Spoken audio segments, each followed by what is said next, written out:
اهلا بحبايبي، عاملين ايه؟ يا رب كلكم تكونوا بخير. النهارده هنعمل مع بعض الكشري المصري. الكشري المصري طبعا كلنا بنحبه، وكمان لما بنشم ريحته بنتجنن عليه. احنا مميزين فيه كده، حتى البلاد العربية بتقول مصر مميزة في الكشري اللي هي بتعمله. يعني لينا اكلات طبعا في مصر، اكلات جميلة جدا وبنعملها وبنكون ممتازين فيها. فهنعمله النهاردة كله في حلة واحدة. طبعا بنات كتير ما بتحبش تعمله علشان بيستهلك كذا حلة، فاحنا هنعمله النهاردة في حلة واحدة. مش هتستهلكي حلل كتير ولا اي حاجة، وهتعملي كمان منتهى السهولة، واحلى طعم هيطلع معاكي باذن الله. بس عايزاكي يا جميلة انت وهي تشتركي في القناة وتفعلي زر الجرس على الكل، وكمان تحطي لي لايك للفيديو. يلا بينا نسمي الله ونشوف هنعمل ايه. اول حاجة انا بحب احضرها البصل بتاع الكشري. ليه؟ علشان بياخد الزيت بتاعه لما تعملي بيه الكشري، هو ده السر الطعم اللي في المطاعم ان شاء الله. فهنجيب البصل بتاعنا اللي هو متقطع جوانح، وهنحط عليه رشة من الملح، وهحط 3 معالق كبار من الخل الابيض، بيديله كده طعم حلو للبصل. وهنحط كمان الدقيق دوت بيقرمش البصل، بيخليه كده مقرمش وحلو. طبعا انا بفرد البصل، بفرده كده عن بعضه علشان يتحمر معايا ويبقى بالشكل اللي انتوا شايفينه ده، مقرمش وجميل وحلو قوي قوي، ان شاء الله هيعجبك. يلا بقى نشوف هنعمل الكشري في حلة واحدة ازاي دي. طبعا كله مستغرب، يعني ازاي هنعمل الكشري في حلة واحدة. فهنجيب بقى المكونات بتاعتنا: رز وعدس بكبة. طبعا انا نقعاه من بالليل وسلقاه. وهجيب شعرية ومكرونة اسباجيتي ومكرونة صغيرة. المكرونة الصغيرة دي بتبقى حلوة في الكشري، يا اما اللي اسمها الكوع، اللي هي بتبقى معوجة دي، بيبقى طعمها جميل برضو في الكشري. هنجيب بقى الزيت اللي احنا كنا قليين فيه البصل او محمرين فيه البصل، يعني حوالي بتاع نص كوباية. احنا لازما نكتر الزيت، تمام، علشان كله يفلفل كده معايا والكشري يبقى حلو مش معجن. هحط الشعرية اول حاجة، هحمرها، وبعد كده هنزل بالرز، هقلب تقلبتين.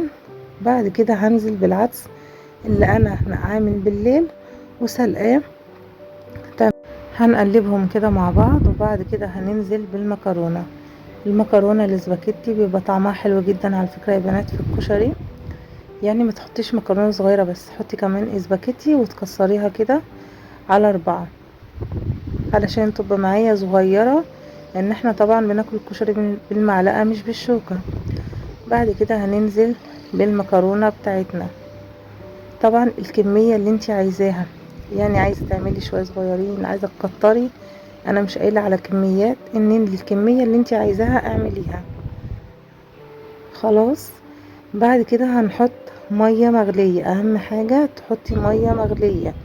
ليه؟ علشان خاطر تسويلك الحاجات دي، والحاجة دي تطلع مفلفلة معاكي. وما ينفعش نحط عليها مية باردة، وبالذات المكرونة ما ينفعش نحط عليها مية باردة، لازم المية مغلية. ولو عايزة طعم احلى كمان، تحطي المية بتاعت سليق العدس بجبة، بيبقى لونه غامق كده شوية، فبيديكي لون حلو للكشري. هنحط بقى الملح بتاعنا، هنحط كوباية وربع كده كبيرة من الملح، علشان تظبط طبعا الطعم بتاع الرز والمكرونة والحاجة دي كلها مع بعضها. هنقلبهم تقليبة بقى كويسة، ونغطيهم. هيقعدوا حوالي ربع ساعة تلت ساعة على النار.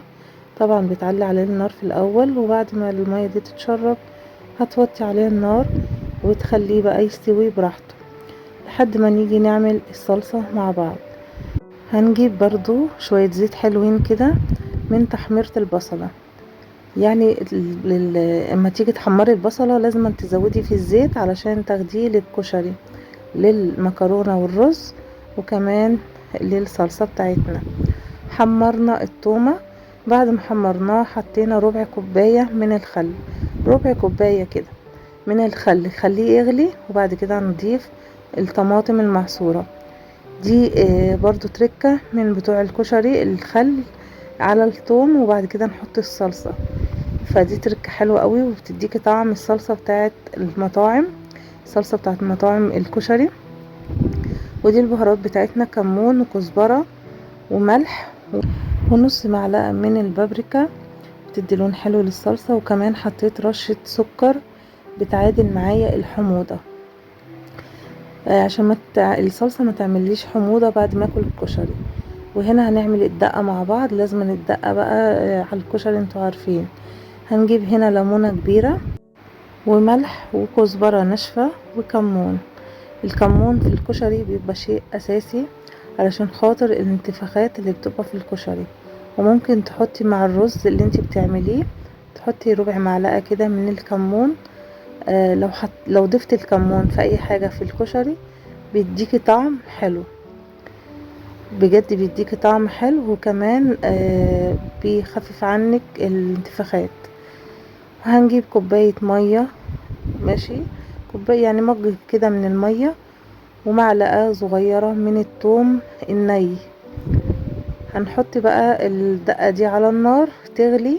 ودي الدقة الجاهزة معانا، والبصلة بتاعت الكشري. وادي الكشري اهو اللي هو في حلة واحدة عملناه وسويناه بمنتهى السهولة، ولا عذاب بقى حلل، ولا وسخنا بقى حاجات كتير ولا اي حاجة. هي يدوبك حلة الكشري كله وحلة للصلصة، ما وسخناش حاجة تاني. شايفين الصلصة بتبقى خفيفة شوية، ما بتبقاش تقيلة ومسبكة قوي، بتبقى خفيفة شوية زي ما انتوا شايفين كده. دي الصلصة زي بتاعة محلات الكشري. وكمان اعملي التركة اللي انا قلتلك عليها، اللي احنا بعد ما نحمر التومة بتاعة الصلصة نحط عليها الخل. انتي ممكن تقولي طب ما احنا كده كده عاملين دقة.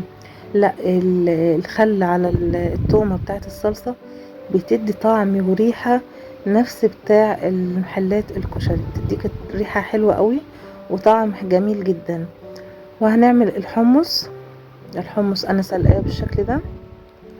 تقدري بقى اللي انت تعمليه اللي هو المية بتاعته والكلام دوت، اعمليه. عايزة تسلقيه كده بس مفيش اي مشكلة. تسلقيه ازاي؟ بتبليه من بالليل، تاني يوم وانت بقى بتعملي الكشري تشطفيه من المية بتاعة النقع بتاعته. وبعد كده تحطي مية على النار وتسقطي فيها الحمص يتسلق، وتحطي معاه ملح وشوية كده من الكمون. ده لو انت عايزة تصفيه من المية كده. لكن لو انت طبعا عايزة تعمليه بقى بالمية بتاعته، بتحطي فيه شوية عصير طماطم، وبتحطي فيه ملح وكمون ومعلقة صغيرة من الثوم، وبتسيبيه يغلي بقى في المية دي، وهيبقى معاكي احلى حمص. وشكرا لكم جدا، ما تنسوش اللايك.